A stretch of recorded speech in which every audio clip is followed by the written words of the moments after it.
अस्सलामु अलैकुम वरहमतुल्लाहि वबरकातुह।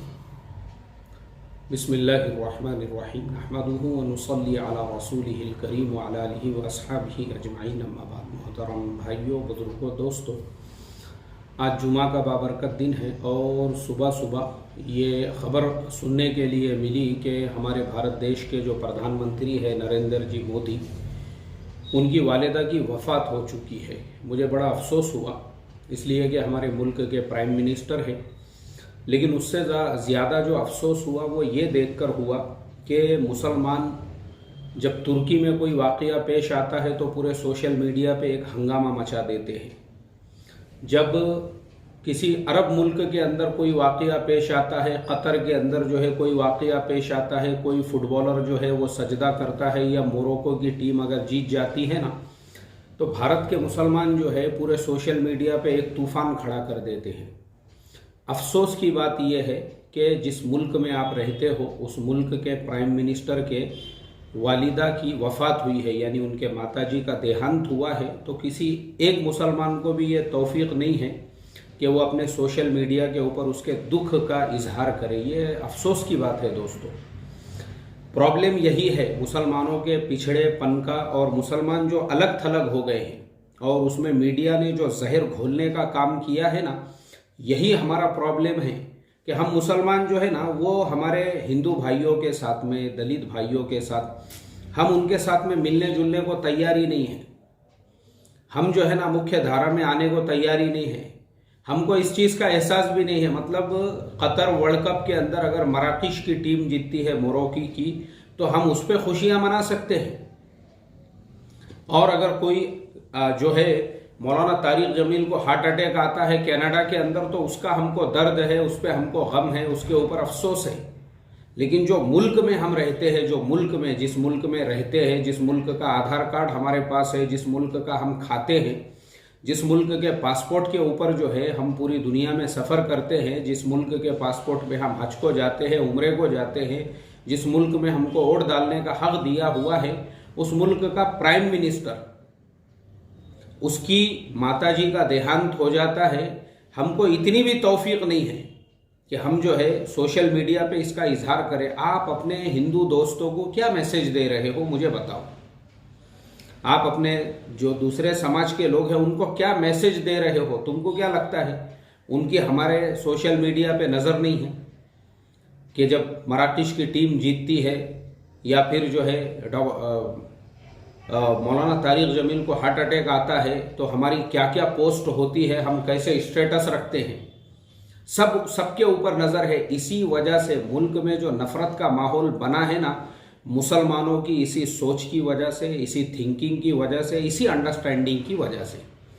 मुसलमान जब तक अपनी सोच नहीं बदलेगा, मुल्क के आज 75 साल के बाद हमारे दरमियान में और कुर्बतें पैदा होना चाहिए थी और नफ़रतें पैदा हो गई। हमने हमारे फाउंडेशन को हज़रत मौलाना सैयद अबुल हसन अली मियां नदवी रहमतुल्लाह अलैह का जो नाम दिया है, उनके ज़ेरे अफकार व नज़रियात जो कहा है ना, वो इसीलिए कि बाबरी मस्जिद की शहादत के बाद जो मुल्क में दंगे फसाद भड़क गए थे, हिंदू मुस्लिम के दरमियान में जो नफ़रतों की दीवारें बढ़ गई थी, उस वक्त हज़रत मौलाना ने पयाम इंसानियत के नाम से एक तहरीक की बुनियाद रखे थे ताकि हिंदू मुस्लिम आपस में एक दूसरे के करीब आ सके, एक दूसरे के प्रोग्रामों में जा सके, एक दूसरे को अपने घरों पे बुला सके। मगर आज बाबरी मस्जिद की शहादत को 30 साल हो चुके हैं। आज और मीडिया ने हमारे दरमियान में इतनी नफ़रतें पैदा कर दी है, पूरे मुल्क का माहौल हम देख रहे हैं। पहले कभी ट्रेन में नमाज पढ़ने वालों की खबरें जो है वो शाये नहीं होती थी, कोई वीडियो शूटिंग नहीं लेता था, आज उसके ऊपर भी एक्शन हो रहा है। क्यों ये इतना नफरत का माहौल क्यों बना है?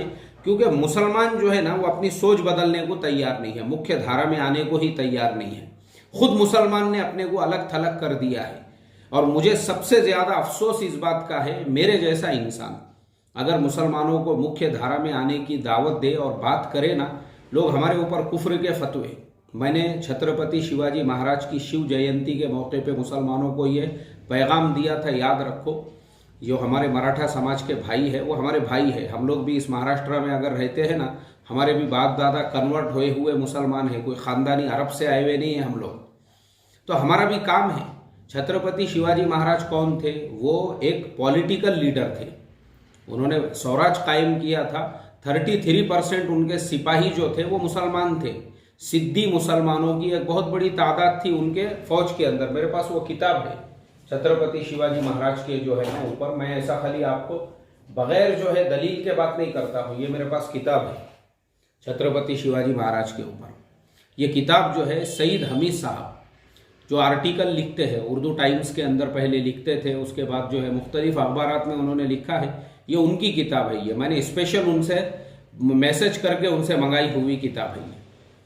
ये किताब जो है ना, इसके अंदर उन्होंने इतने तफसील और डिटेल्स के अंदर यही लिखा है कि हम आपस में अगर नफरतों को कम करना चाहते हैं तो मैंने जब कहा कि हमारे हिंदू भाई और हमारे मराठा समाज के भाई जब छत्रपति शिवाजी महाराज की जयंती के मौके पे रास्ते से गुजरते हैं, हम भी उनका इस्तकबाल करें। इसमें प्रॉब्लम क्या है? कौन से काफिर और मुशरिक बन रहे तुम? मगर कुछ मजहबी लोग जो लोग अपने आप को मुसलमानों का ठेकेदार गुत्तेदार समझते हैं, उन्होंने इस मसले को इतना उछाले हजरत मौलाना खालिद सैफुल्लाह रहमानी तक पहुंच गए। वो लेके मेरी इमामत चली गई। जो मस्जिद में मैं 9 साल से इमामत कर रहा था, 2012 से लेके तो 2021 तक मेरी वो इमामत चली गई। क्यों गई? सिर्फ छत्रपति शिवाजी महाराज के मौके पे मैंने जो कहा मुसलमानों को कि भाई आप हमारे मराठा समाज और हिंदू समाज के भाइयों का इस्तकबाल करो, उनको पानी पिलाओ, उनको ये बताओ कि तुम भी छत्रपति शिवाजी महाराज की जयंती से खुश है। ये जो नफरतें लोगों ने पैदा की उनको पता चलना चाहिए, क्योंकि छत्रपति शिवाजी महाराज का मैं खुद शिवनेरी किला देखकर आया हूं, जहां पे मस्जिद बनाए थे उन्होंने अपने सिपाही, मुस्लिम सिपाहियों के लिए। बहुत मेरे उसके ऊपर वीडियो है। मेरा एक वीडियो तो तकरीबन 1 मिलियन से ज्यादा लोग देख चुके हैं। मैंने छत्रपति शिवाजी महाराज के उन्वान पे डाला हुआ हूं चैनल के ऊपर।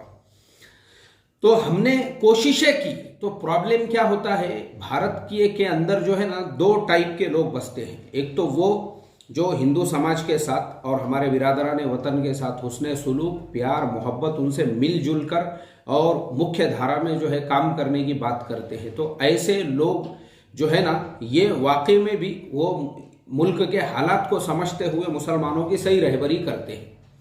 दूसरा तबका है कट्टरतावादियों का, और ये कट्टरतावादी मुसलमानों की जो मानसिकता है ना, वो मुसलमानों को मुख्य धारा में आने ही नहीं देते। वो यानी उन्होंने जो है ना खुद अपना एक इस्लाम घड़ा हुआ है और उन्होंने मुसलमानों की मानसिकता को इतना खराब किया हुआ है। अभी थोड़े दिनों पहले देखो हमारी नफ्सियात देखो, जो पुलवामा के अंदर 84 हमारे जवान जो है जिनकी जानें चली गई थी, उस वक्त में बेंगलुरु में, मैं उसका फोटो जोड़ूंगा यहाँ पे, बेंगलुरु के अंदर जो है ना इंजीनियरिंग की पढ़ाई करने वाला जो फर्स्ट ईयर इंजीनियरिंग पढ़ रहा था, वो सेलिब्रेट करने लगा वो चीज़ को। हाँ अच्छा हुआ बोल के उसने जो है फेसबुक के ऊपर और कई सोशल मीडिया पे डाला। उसके बाद पुलिस ने उसके ऊपर एक्शन ली कि भाई देश के 84 जवान जो है उनकी जान गई है, और उस पर अफसोस करना छोड़कर तुम खुशियां मना रहे हो उसके ऊपर। जिस देश का खा रहे हो, जिस देश में रह रहे हो, जिस देश के अंदर जो है उस पर खुशियां। पुलिस ने उसको गिरफ्तार की। वो वाकया मेरे ख्याल से 2018 या 19 का था।